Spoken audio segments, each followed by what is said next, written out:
Napoleon 119, Don Pollock. Donald? Thanks, Greg. Can you hear me? Yes. Okay. Greg didn't warn me that I would have to follow Karen, and I regard that as a real lapse of trust. But I'll forge along anyway. In 1934, in the pages of the Saturday Review of Literature, Christopher Morley reported that the first meeting of the BSI included a discussion of an official toast, the first choice of which was "the woman." Additional suggestions were Mrs. Hudson, Mycroft, the second Mrs. Watson, the game is afoot, and the second most dangerous man in London.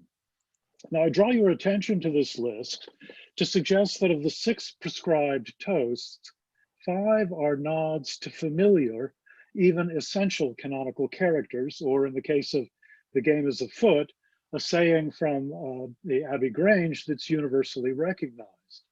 The odd toast out is the second Mrs. Watson, a figure who arguably never appears in the canon and whose very existence is deduced only from textual evidence. Now, over the years, toasts to the second Mrs. Watson have typically reviewed the evidence that there was a second Mrs. Watson, and then focus on who she may have been or how she came to be the second Mrs. Watson. Starting perhaps 30 years ago, our friend Bob Katz, faced with the unenviable task of finding something to say about the second Mrs. Watson year after year at the BSI dinner, was forced to push creativity nearly into absurdity, first with the unpopular proposal that the second Mrs. Watson did not deserve a toast, since she discouraged Watson from participating in Sherlock Holmes's cases. And second, with the more outre suggestion that there only ever was one Mrs. Watson, but there were several Dr. Watsons, each of whom was married. This latter suggestion proved intriguing, or perhaps bewildering enough, that when Steve Rothman was called upon to substitute for Dr. Katz at the 1998 BSI dinner, he offered essentially the same toast to the second Dr. Watson's Mrs. Now, I'd like to take a different approach here and invite us to consider instead why we toast the second Mrs. Watson, what it is that we toast when we raise a glass to that rather mysterious woman. It was S.C. Roberts who first proposed that there was a second Mrs. Watson in his classic essay, Dr. Watson, Prolegomena to a Study of a Biographical Problem in 1931. What may seem obvious to us today was a discovery for Roberts, who laid out the evidence for the existence of such a woman in the careful manner of the best higher criticism.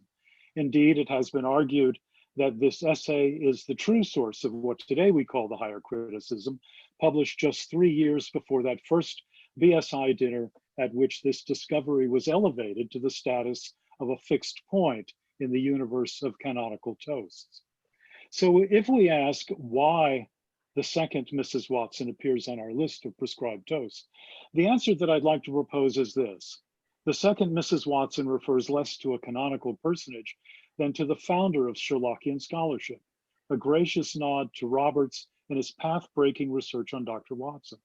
So I ask you to take up your glasses and join me in toasting the very origins of the higher criticism and the legacy of the man who launched that scholarly tradition, whom the founding fathers of the BSI chose to honor in the person of his most memorable discovery, the second Mrs. Watson. Hear, hear. Thank you, Donald. It is now time for interim correspondence, or as some people have called it in the past, interminable correspondence.